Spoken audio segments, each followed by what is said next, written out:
তো মমতা বন্দ্যোপাধ্যায়ের ফাঁদে যারা যারা পড়বে তারা তারা ডুববে। মমতা বন্দ্যোপাধ্যায়ের কথা যারা যারা শুনেছে তারা বিভিন্ন সময় বিভিন্ন জায়গায় ডুবেছে। কেজরিওয়াল একটা এক্সাম্পল আছে। তো মহামৈত্র মনে হচ্ছে জেল থেকে ইলেকশনটা কন্টেস্ট করবে, দেখা যাক। নিজেরা টুপি পরিয়ে অন্য কাউকে টুপি পরানোর দরকার হয় না তো। মমতা বন্দ্যোপাধ্যায় হিজাব পরে না, কেন দরকার আছে, কী দরকার আছে? সংখ্যালঘুদের তৃণমূলে আমরা দুটোই ভবিষ্যৎ, হয় তারা বকটুয়ের মতো জ্বলে মরবে, নয়তো আনিস খানের মতো ছাদ থেকে পড়ে মরবে। তারা ভোট দেবে একটা মজবুত সরকারের জন্য যাদের একটা এজেন্ডা আছে। এই ইন্ডির পিন্ডি যেটা বলছেন ইন্ডি জোটের একটাই এজেন্ডা, লুট করা, স্ক্যাম করা। তো ভারতবর্ষের মানুষ এই স্ক্যাম স্টারদের ক্ষমতা দেবে না। লোকসভা নির্বাচন দোরগোড়ায়, প্রত্যেকটি রাজনৈতিক দল ইতিমধ্যেই ময়দানে নেমে পড়েছে। আর এই মুহূর্তে আমাদের সঙ্গে রয়েছেন আইনজীবী তথা বিজেপি নেতা তরুণ জ্যোতি তিওয়ারি। দাদা, প্রথমেই বাংলা হান্টে আপনাকে স্বাগত। দাদা, যেমনটা আমি বললাম যে লোকসভা নির্বাচনে সবাই নেমে পড়েছে ইতিমধ্যে ময়দানে। রাজ্যের মুখ্যমন্ত্রীও আজকে গেছিলেন কৃষ্ণনগরে। সেখান থেকে তিনি বলেছেন যে এই যে সিএএ নিয়ে মতুয়া সম্প্রদায়কে তিনি বলেছেন যে বিজেপি ফাঁদে ফেলার চেষ্টা করছে, এই সিএএ একদম করবেন না, ভয় দেখাচ্ছে। কিভাবে দেখছেন বিষয়টা? আচ্ছা, এই মমতা বন্দ্যোপাধ্যায়ের কথা তার দলের একজন শুনেছিল এরকম কোনো? আলো রানী দেবী মমতা বন্দ্যোপাধ্যায়ের দলের 2021 সালে বিধানসভা প্রার্থী ছিলেন। তাকেও তিনি হয়তো বলেছেন কিচ্ছু লাগবে না, কিন্তু কী হলো? ভোটে হারার পর হাইকোর্ট একটা মামলা করলো যে আমি হেরেছি, ইলেকশন পিটিশন ফাইল হলো একটা। সেখানে হাইকোর্ট বলে দিল, তার আসছিল কিন্তু তার আধার কার্ড ছিল, তার ভোটার কার্ড ছিল। হাইকোর্ট বলে দিল না, তুমি বাংলাদেশি। সে বাংলাদেশ থেকে এসেছিলো, তার হাজব্যান্ড ওখানে থাকতো। তো মমতা বন্দ্যোপাধ্যায়ের ফাঁদে যারা যারা পড়বে তারা তারা ডুববে। বাংলা সাধারণ মানুষকে এটুকুই বলতে চাই আমি, যারা উৎপীড়িত মানুষ ওই পার থেকে এসেছিলো তাদেরকে নাগরিকত্ব দেওয়ার জন্য এই আইন তাদের সুবিধার জন্য। এবার মমতা বন্দ্যোপাধ্যায়ের হাত যারা যারা ধরেছে, মমতা বন্দ্যোপাধ্যায়ের কথা যারা যারা শুনেছে তারা বিভিন্ন সময় বিভিন্ন জায়গায় ডুবেছে।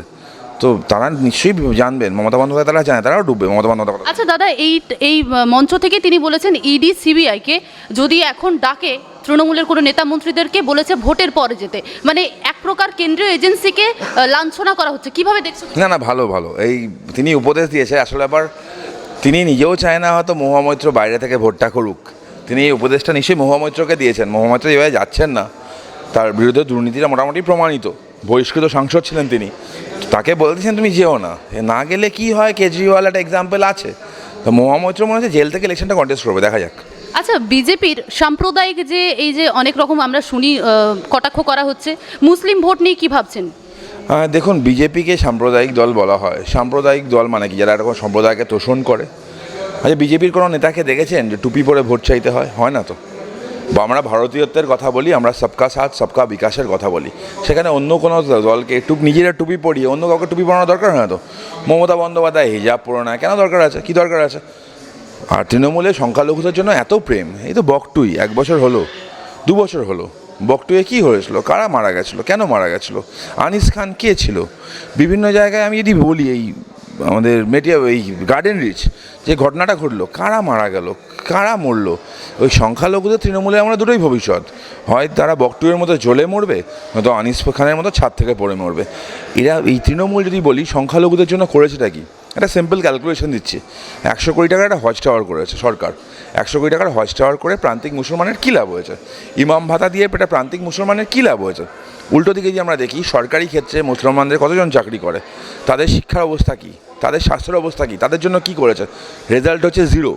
তৃণমূল কংগ্রেস কারোর জন্য কিছু করেনি। আমি তো বলি না কোনো সরকারকে কারোর জন্য কিছু করতে হবে।